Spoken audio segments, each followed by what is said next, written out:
C'est-tu et ma maman et Elisa à Roche-Morvan, la Roche-Maurice. Hag mam dirag gweren livet a Roche. Hag a zo marvad eus a regaira zo, marteze an ini gaira a zo ar vro. Hag a zo bet savet blavez pemzekan daou a tregon, skrivet eo a he e traon ar veren neil gweren. Kedneke pemzekan daou a tregon eo, pemzekan naou a tregon. Pemzekan naou a tregon. Hag skedenet eo divar skedenou gread gad Albrecht Dürer ar pevrasanio. Tu mestraio be livet hag lakiad en e blaz gad en tilabour eus agemper. Hag a zo unan eus, lavam eus lavar dija, unan eus ar e gaira zo. Ar pa vez sellet outi e vez se en e fez, e vez gwelet eus c'heller gwelet dre vraz, liou kaer hag e c'heller gwelet yed dre vraz evel ma viche en ouberen gread en antam en tu kleiz evelom or zalver gwisket gant diliad ar loar hag en tu dio eo divisket hag skedennet en an doare souez uz ar walar zo ken en e atzao eus ar maro davio an drahe vo gwelet martreze en tabek bihan gwalor d'abord. Met gwelet ar eo dija en e fez en oberen livet hag a zo eus ar c'haira. Met ar boan adal ye sellet pepini eus an delvenou. Alors, ma keram e mam evant da gredien er van gato eus an tu kleiz an tu diou hag en er sellet pepini eus a skedennou. Ma selom a gleiz evelom or zalver war an azen. Hag evelom mat eo en a zo krog er rangendou. Hag an azen en deus ziou skouarn digor braz e tiskwez e man e selou hag ema e vale war an tapiz ruz. Hag dirag or zalver ez eus stud gant bodou glaz ez eus ye dignan evrea daou o pedi hag er bob tud war eler a ma saler deus an er ez eus petan sa lavar fen me en ilis hag er chastel kre hag or zalver a zaeen hag yoen a zo e kaz an trao. Setu an delven kenta. En neil e vez gwelet or zalver e ne goan diveza hag din dan an daol ez eus Judas gade guntel a vez gwelet ahe hag an tu diou ema Samper e houlet digad or zalver eus opoz lavaret unan a hano an enizo e tri biganen a verzo a hanon a per a zo e houlen lavaret da yann goulen digant tantapio eo gant a zo din yann kazel or zalver ahe hag ema tout an evestel renket war l'er. Bremañ e selom an trede skeden. Don a rez? Ja, an trede. Vraiment. An diou se meus gret. Ja. La kan diou al.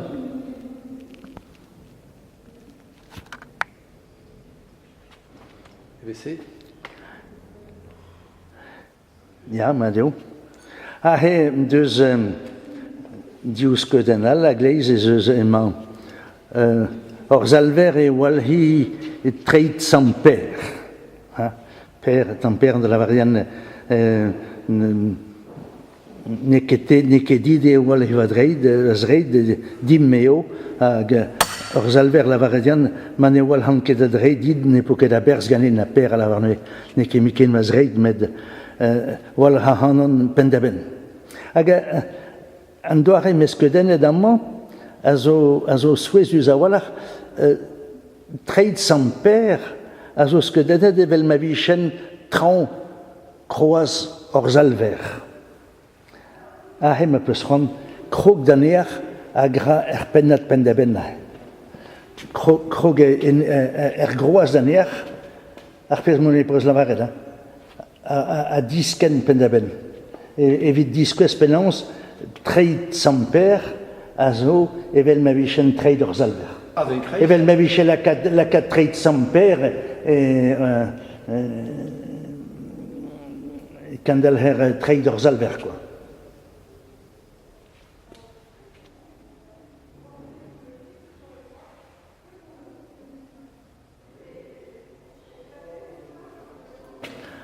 An delven a zo amad an traoù goude eo delven treman van orzalver. En a raog ez eus samper evel ma viche klevet ar pez a zo echeroud en tual e fouz a skeudenn ez eus Judas hag ar zo dardet Judas gant ar vors hag e c'hantreal jardin an olivez. Hag ma san yanni, me san yann eus o kousket tranquillik, hag ema orzalver. Orzalver skeudennet e pedi, e lavaret mar deo posup ravo kaset pell diouzin a c'halirse, an eal a zo e tougen a c'halir, hag Jesus hag a lavarkout e mestra ne ket va volontez dime met da inite. Hag e sellom bremañ ue skeudenn diveza a zo en traoù.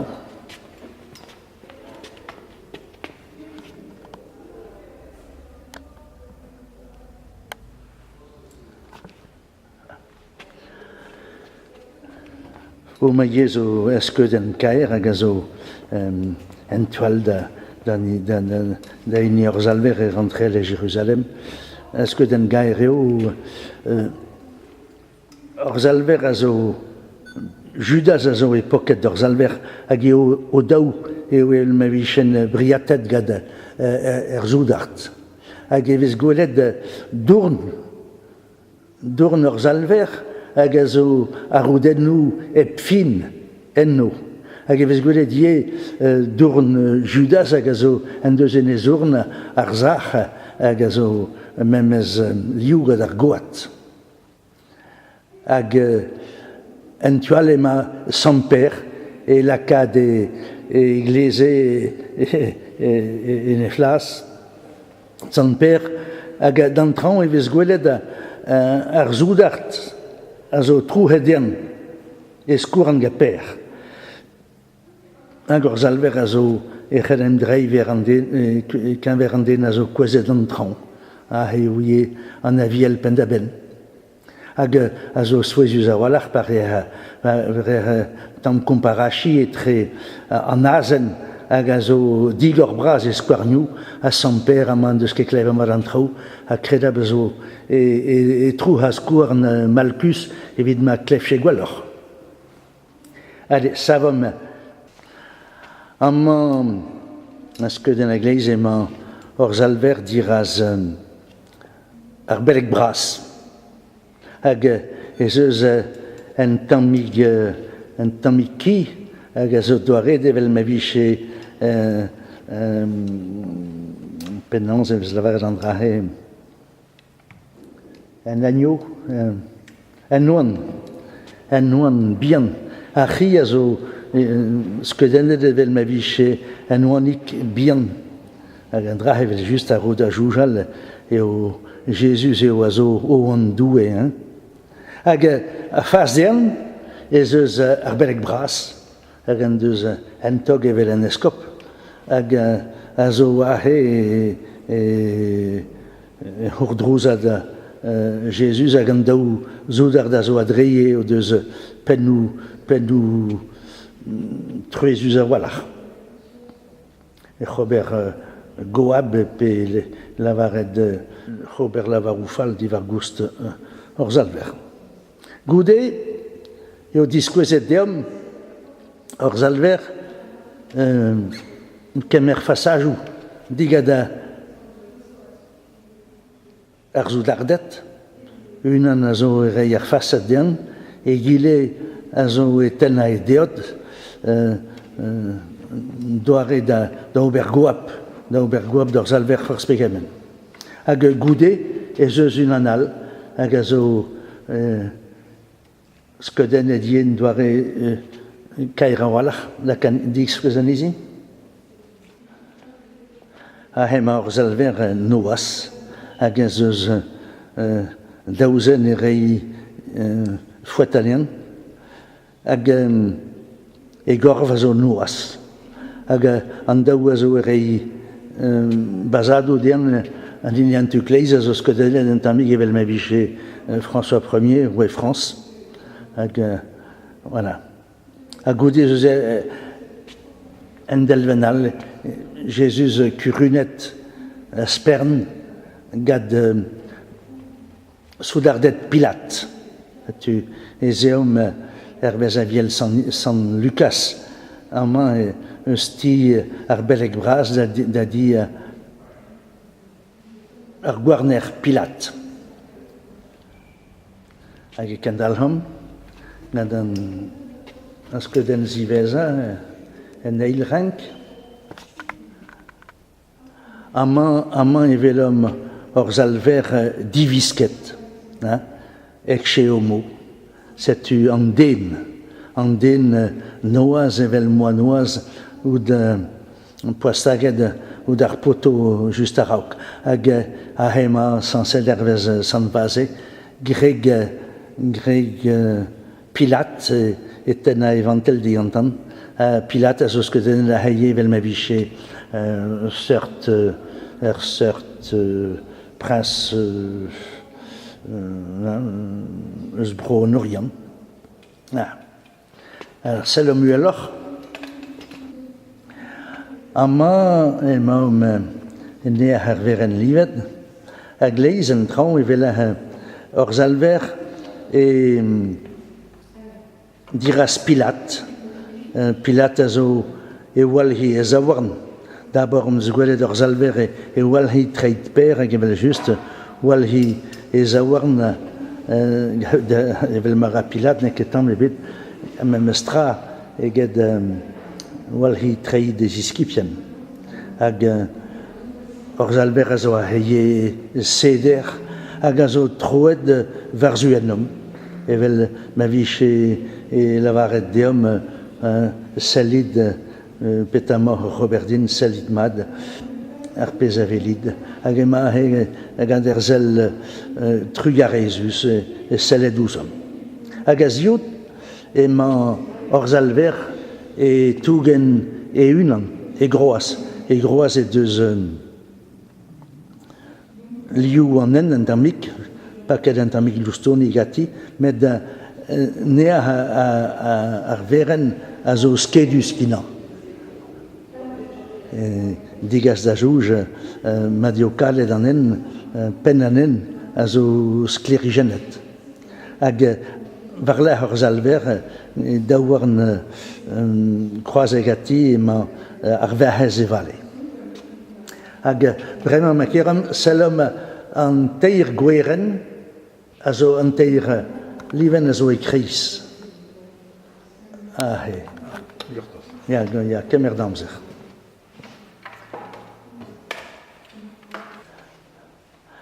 Amman selom an teir gweren a sambles evelom daneach ema or zalver stag ou d'ar groaz hag a zio hag a gleiz dean an daoulair.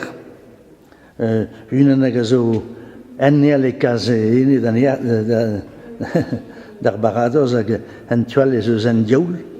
E traoù ar groaz eo skeudet deom Marie Madeleine, evel ma viche e hedal e kwesfe or zalver en e zivrer. Hag palen e hanaviel e klever ie ez eus ahe ar zoudardet e lavaret mardoud a Christ disken eus ar groaz hag e kredomenot.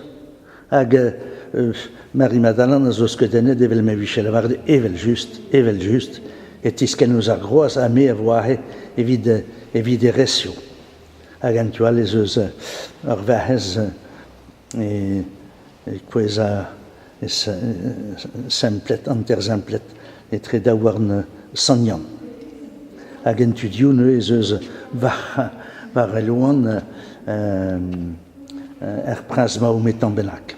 Hag e kichen ez eus d'abord deus gwelet en tammig ki skedenet evel enouan hag amma ez eus erri hag a zo skedenet gad evel ma vicher gad moe evel ma vicher elion. Un traoù n'en ket gret force penance. Salom an dio skeden goude. Ya, salom vraiment an dio skeden a zo ahe en tu dio. An eni duz an traoù. Et vez gwelet, d'abord on eus gwelet Marie-Madeleine e arz kroaz ur zalver, evel vaouez gran kinan, hag amman, et deus skuteat e montel sorti, hag e deus lakiat c'hwef e diskwez eo servicherez. Hag an drahi zo an dragaer hag ema e walhi korv ur zalver. Hag a ziout ez eus a skeudenn hag a zo souezuz a walahier, an doar eme skeudenn ez a tao ur zalver e sevel eus ar bez, hag a zo skeudennet a evel ma viche pez Matador, pez Superman benak, hag pazel ar mad eveler an daou zoudar de kousket en daou-du d'ar bez, hag c'hallah choujal ar pez a zo skedennet ahe, a zo marteze ureoù fall ar zoudardet, en deus a zo e choujal ma ta fermiaz ar bez evel man deus lavaret, ma ta fe ahe dan disket. Tu sais, ez eus amman dre vraz veren livet hag a dal ar boan da gamer amzer da sellet a dozout. Restauret eo bet tamenag, non TVC eo e penigeta. A skeudenn ar veren livet man zo bet eti gudioù a pad ar brezel eo bet diskennet evit man e vicheket gwalgaset gad ar bombardament. Ja, zo bilaket en e blas goude, met a hemañ evel me begreat.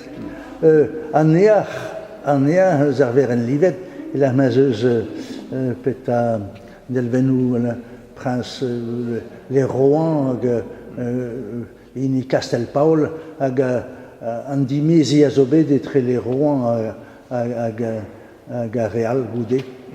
Hag a zo an ea a zo bet at savet nantek e trivarkan anterkamp PSC, P2 de Napoléon III, dans Bernay.